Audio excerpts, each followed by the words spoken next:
टीका में गुरु महाराज कहते हैं कि अंदर में जब यात्री, अंदर का तीर्थ यात्री, ईश्वर धाम का तीर्थ यात्री जब अंतर पथ पर चलता है, जो ज्योतिनाद का मार्ग है, तो उसमें पहले जो उसको मिलता है प्रकाश, वह रात्रि का प्रकाश भाग है, जिसको हम सहस कमल दल कहते हैं।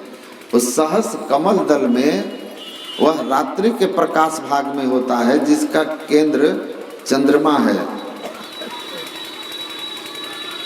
सहस कमल दल जिसका केंद्र चंद्रमा है, चंद्रमंडल। कहते हैं यहाँ पर वह स्थिति नहीं आती है। साधक आगे की ओर बढ़कर के दीन के प्रकाश भाग में जाता है, जिसका केंद्र, जिसको त्रिकुटी कहते हैं, वह दीन का प्रकाश भाग है।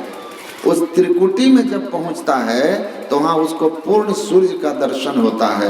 और वह सूर्य कैसा सूर्य है?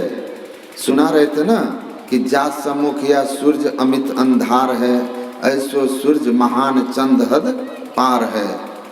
वह पूर्ण सूर्य का दर्शन अपने अंदर में होता है। और ऐसा है कि उसके सामने यह सूर्य जिसको आप देख रहे हैं अंधेरा की तरह है। जैसे रात्रि का, अमावस्या की रात्रि और दोपहर का सूर्य के बीच में प्रकाश का अंतर है, वैसे ये सूर्य, आप उस अंदर के सूर्य, त्रिकुटी में सूर्य उगे हो, त्रिकुटी में उदित होने वाले सूर्य के सामने ये सूर्य अमावस्या की रात्रि की तरह है। वो इतना प्रकाशवान है। लेकिन उसमें एक विशेष बात यह है कि इस सूर्य में ताप है। वह सूर्य इससे करोड़ों गुना अधिक प्रकाश है। कोट भान छवि तेज उजाली, इस सूर्य से करोड़ों गुना अधिक प्रकाशवान है। और पलटू साहब की वाणी सुन रहे थे ना आप? उस देश की बात में कहता हूँ, आसमान के बीच सुराख है जी, बादशाह उसी बीच बैठा है, सूझ पड़े बिन आँख है जी, सुर्ख तो उसका चेहरा है, अब ताप तसब दुख लाख है जी, पलटू हु आवाज आवे तो मेरा मन मुस्ताक है जी, आप ताब तसब दुख लाख है जी। आप ताब का अर्थ होता है सूर्य, अब महताब का अर्थ होता है चंद्रमा फारसी में। तो पलटू साहब कहते हैं वो सूर्य जो अपने अंदर में दिखाई देता है साधक को, प्रकाश मंडल का जो केंद्र है त्रिकुटी में, उसके, वह इस सूर्य से लाखों गुना बड़ा है, अधिक प्रकाशवान है। अब पलटू साहब लाख गुना कहते हैं तो संत तुलसी साहब करोड़ गुना कहते हैं। और गुरु महाराज कहते हैं अमित अनगिनत गुना इससे अधिक प्रकाश है उसका। लेकिन रवि के अंदर शशि का बासा। लेकिन कबीर साहब कहते हैं ठीक है, वो प्रकाश सूर्य इससे करोड़ों गुना अधिक प्रकाशवान है, अमित गुना, असंख्य गुना प्रकाशवान है। लेकिन इस सूर्य में ताप है, पर वह सूर्य में शशि मतलब चंद्रमा की शीतलता है। वो इस सूर्य से लाखों गुना, करोड़ों गुना अधिक प्रकाशवान। लेकिन उसके प्रकाश करोड़ों गुना है, लेकिन उसके अंदर में ताप नहीं है। वह इतना शीतल है कि उसको देखकर सूरत त्रिकुटी चढ़े सूर्य ब्रह्म देखी अड़े। उस सूर्य को देख करके हमारा सूरत वहाँ पर टिक जाती है। ऐसा शीतलता और आनंद इसको अनुभव होता है, ऐसा वह है। लेकिन वही साधना की तीसरी नहीं होती। पर वहाँ पहुँचते ही क्या होता है? हमारे सारे विकार नष्ट हो जाते हैं। कबीर कमल प्रकाशिया उगा निर्मल सूर, रैन अंधेरी मिट गई बाजे अनहत्तूर। वो निर्मल सूर्य है, पावन पवित्र सूर्य है। उस सूर्य का जिसको दर्शन हुआ वो पावन पवित्र हो गया। देखत दृष्टि दोष सब चीजे, उसके दर्शन होने से सारे दोष हमारे समाप्त हो जाते हैं, सारे दोष दुर्गुण समाप्त हो जाते हैं। संत लोग कहते हैं बाहर ढूंढोगे कुछ नहीं मिलेगा, सब कुछ घर में ही बाहर नाही, अब बाहर ढूंढे सो भरम भुलाही। तो जो अपने अंदर में चलते हैं, देव को पूज के हिंदू मर गए, तुर्क मरे हज जाई, जटा बढ़ा के जोगी मर गए, इनमें किन्हु न मुक्ति पाई। जोग जुगति करी जो कोई जाने, खोजे आप शरीरा, तिनके मुक्ति संशय नाही, कहत जुलाह कबीरा। अपने अंदर में निज तन में खोज सज्जन, बाहर न खोजना।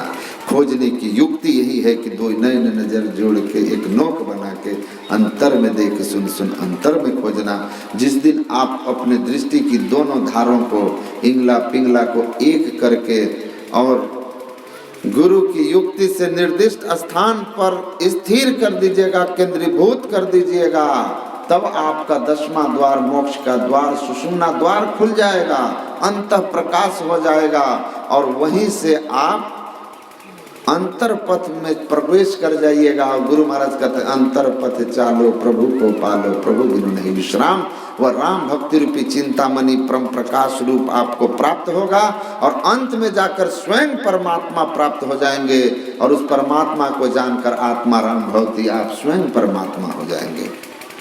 तो ईश्वर भक्ति ही एकमात्र हमारे जीवन में सुख शांति और आनंद का मार्ग है।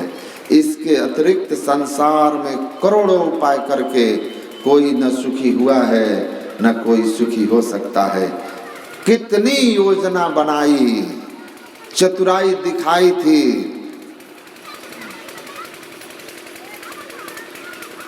प्रहलाद के पिता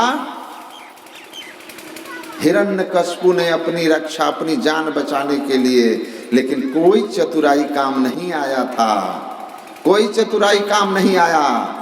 न दिन में मरूं, न रात में मरूं, न अस्त्र से मरूं, न शस्त्र से मरूं। क्या क्या मांग लिया, मैं 84 लाख योनि में किसी से न मरूं, क्या क्या कहा। न घर में न बाहर, हर तरह से अपने बचाव की व्यवस्था की, लेकिन वह चतुर नहीं बन सका, वो बच नहीं सका। लेकिन प्रहलाद ने ऐसी कोई चतुराई नहीं दिखाई, बस एक ही काम किया कि राम भक्ति रूपी चिंतामणि में वो उसने अपने आप को संलग्न कर दिया और इसका फल था कि उसको मारने के कितने हथकंडे अपनाए गए, लेकिन उसको कोई मार नहीं सका, वो बच गया है।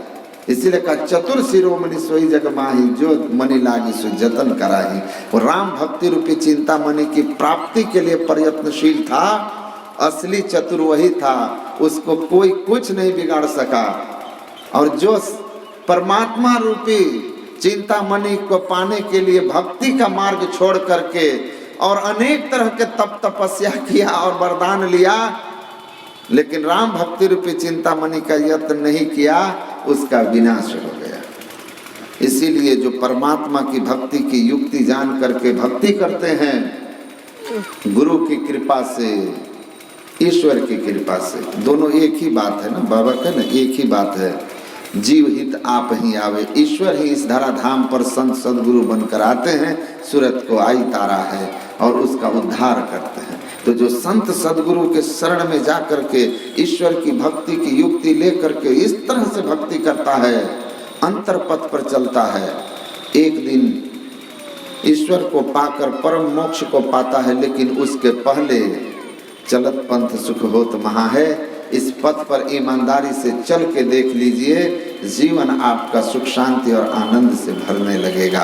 अब भरते भरते एक समय आएगा जब आप परमानंद को पाकर परम तृप्त हो जाइएगा, परम शांति को प्राप्त कर लीजिएगा, मोक्ष को प्राप्त कर लीजिएगा, ईश्वर को प्राप्त कर लीजिएगा, ईश्वर हो जाइएगा। मैं यहाँ पर जो 2 दिवसीय संतमत सत्संग का आयोजन हुआ, इस आयोजन में हमारे श्यामानंद बाबू और उनके परिवार के लोगों ने आप सब लोगों को यहाँ आमंत्रित कर, हम सब लोगों को यहाँ आमंत्रित कर जो ज्ञान यज्ञ कराया, इसके लिए मैं गुरु महाराज से प्रार्थना करता हूँ कि इस तरह के उन लोगों के अंदर में भक्ति भाव बना रहे और निवेदन